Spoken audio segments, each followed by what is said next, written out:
யாரும் என்னை தூக்குவதற்கு இல்லை, என் நிலைமை இப்படி ஆய்விட்டது என்று சொல்லி புலம்பிக் கொண்டிருக்கலாம். இதோ வல்லமையுள்ள கரம் தேவனிடத்திலிருந்து உங்களுக்கு நீட்டப்படுகிறது.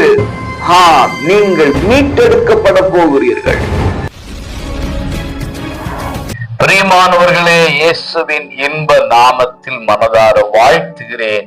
ஏசப்பா உங்களை ஆசீர்வதிப்பாராக.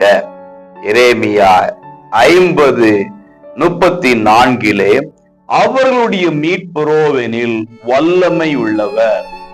பிரியமானவர்களே, நம்முடைய மீட்பரோவென்றால் வல்லமை உள்ளவர் என்று அழைக்கலாம். நம்மை ஆண்டவராகிய தேவன் வல்லமையாக மீட்கிறவராக இருக்கிறார்.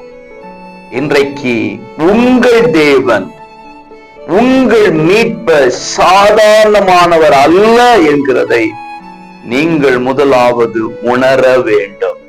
இன்றைக்கு எப்பேற்பட்ட குழியிலே நீங்கள் கிடந்தாலும், கடன் என்கிற குழியிலே, வியாதி என்கிற குழியிலே, மன நிம்மதியற்ற சூழல் என்கிற குழியிலே, புறக்கணிப்பு, அவமானம், நிந்தைகள், இழப்புகள் போன்ற குழியிலே நீங்கள் விழுந்து கிடந்து யாரும் என்னை தூக்குவதற்கு இல்லை, என் நிலைமை இப்படி ஆய்விட்டது என்று சொல்லி புலம்பிக் கொண்டிருக்கலாம். இதோ வல்லமையுள்ள கரம் தேவனிடத்திலிருந்து உங்களுக்கு நீட்டப்படுகிறது.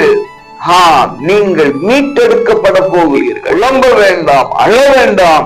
மீட்கிறவர், வல்லமையோடு மீட்கிறவர் உங்களோடு இருந்து மீட்க போகிறார். மீட்பை காண்கிற நாளாக இந்த நாள் மாறட்டும். God bless you.